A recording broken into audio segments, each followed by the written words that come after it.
Hey everybody, welcome back to another Sunday special, as we call them. Basically, I just go through some of the main charts that I will be looking at going into the next week, and we do some technical analysis and talk about potential trade setups.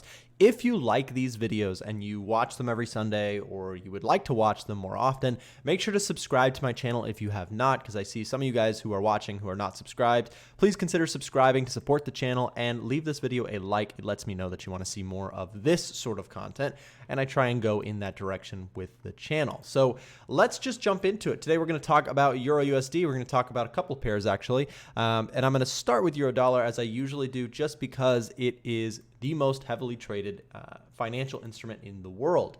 Not just in stocks, or not just in Forex, but also in every market, stocks, commodities.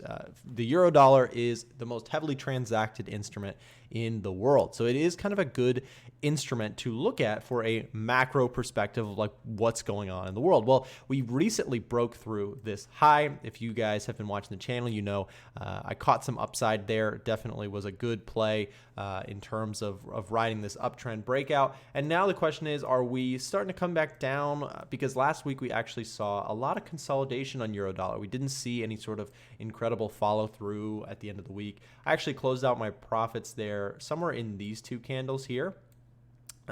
Just as price pulled back, I just decided, okay, I'm going to look for a re-entry before trying to get involved again. I did like the fact that we did come down briefly and then we found some support very quickly. So I guess there is the question, is this kind of a bullish flag going on right now on Eurodollar, which is very possible. As I mentioned in my big videos that I made about the Eurodollar, I made a couple. I talked about the fact that I think the Eurodollar is going to remain above the 1.2 level the rest of 2020. We'll see if that's the case, but I think it has a pretty good probability of happening.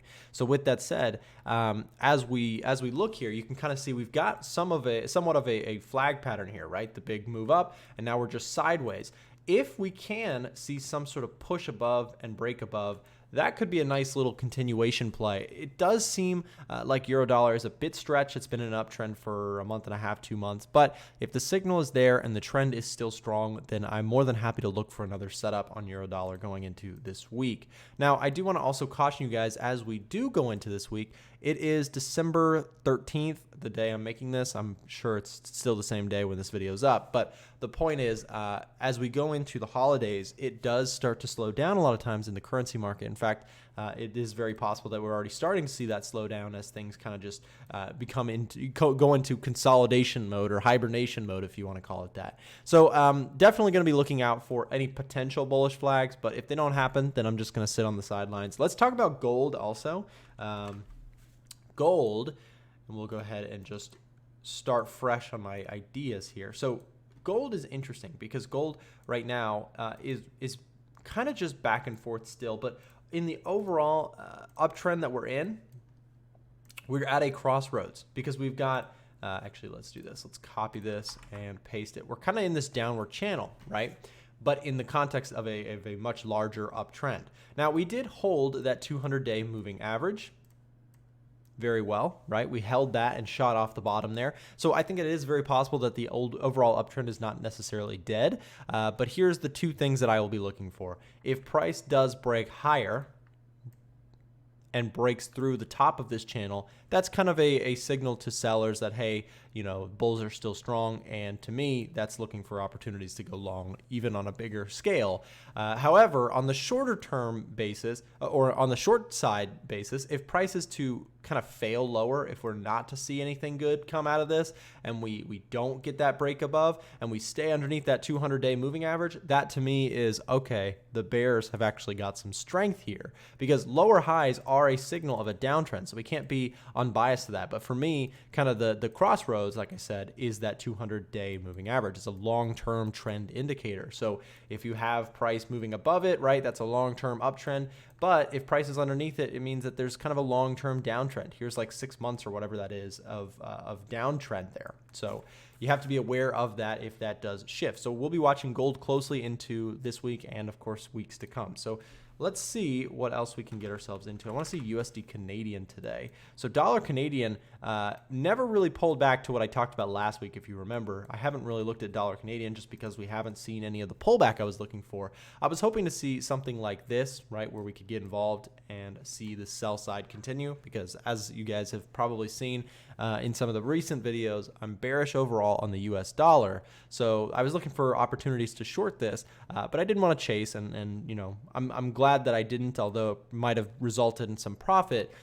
It's just not the best habit to form in my trading, to chase things. So, you know, it is what it is. I still like that longer term setup of looking for a return to this previous resistance. If it happens, I'm happy to look for potential sell setups, but I won't force anything on this pair. Let's see if we can talk about pound dollar for a moment.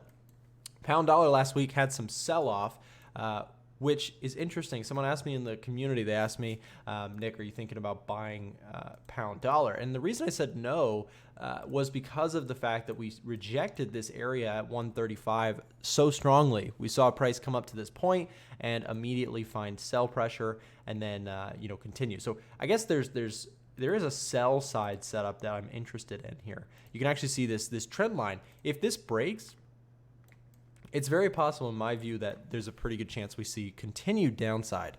So that might actually be a trade set up on the short side because of this kind of longer term double top. That could be something bigger, right? But for me, the big component there is, okay, we saw a sell side, we saw a sell side. Can we actually see a break of some significant support? At this point, to me, it's still, you know, selling this is still counter trend, and that's not exactly what I'm looking for. But if there's a new, you know, trend forming and a reversal is happening, there might be some opportunities for, you know, something like this, looking for continuation to the downside. So that might be something I look out for this week on pound dollar. Again, it's been pretty sideways, actually, 2020, which is kind of crazy. It's been up, it's been down, but you can see for the most part that 200-day moving average is just flat. So looking for opportunities either way, really. If that's not the case going into the next few weeks, for example, if we saw the rally, like we didn't see any breakdown and we actually break through the resistance there, then by all means, I'm looking for that trend continuation. But I don't want to just assume that the trend is going to continue when it very well, again, we're in a sideways long-term market. It could just be reaching a point where it tops out and then, you know, stuff with Brexit turns things around. I know we had some news this week that kind of scared markets, and that's why we saw this dip. So, you know, something to keep an eye on for sure as well.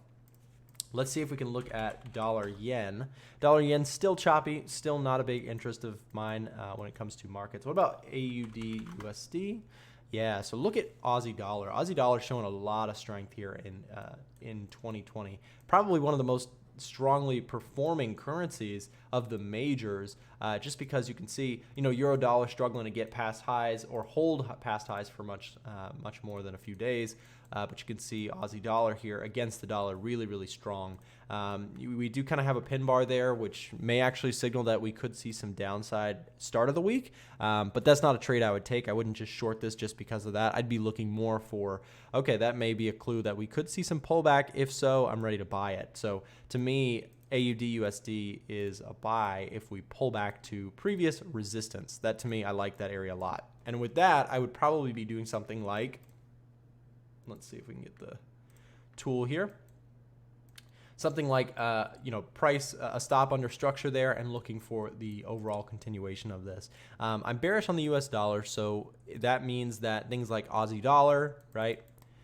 New Zealand dollar, pound dollar, euro dollar, all of these things against the dollar have an interest, or I have an interest in looking to long, so long as you know, the technicals and the setup is there. This gives me a pretty decent risk reward because, again, we have this pretty clear level. If this breaks, I'm just going to get out at a certain point. And I guess you could even tighten up the stop a little bit more. I was just using structure. So usually when I set a stop, I'm looking to set a reasonable structure point as my kind of threshold, right? So I give buys the chance to, you know, hold all through this area, right? Because we have big support here. We also have a little bit of support here. So I generally look at it like a zone. So I'll put my stop underneath that zone. So if none of that zone holds, right, that's where I'll just stop out for a small loss.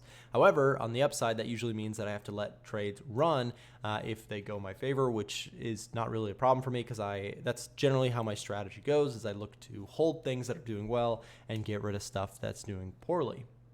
Okay, so I think that's all I've got for this week. Those are my main setups that I'm looking for. I hope you guys enjoyed. Please comment down below if you have any thoughts or want to add anything. And again, subscribe to the channel if you are not already. Thanks so much for watching, and we'll see you back in the next one.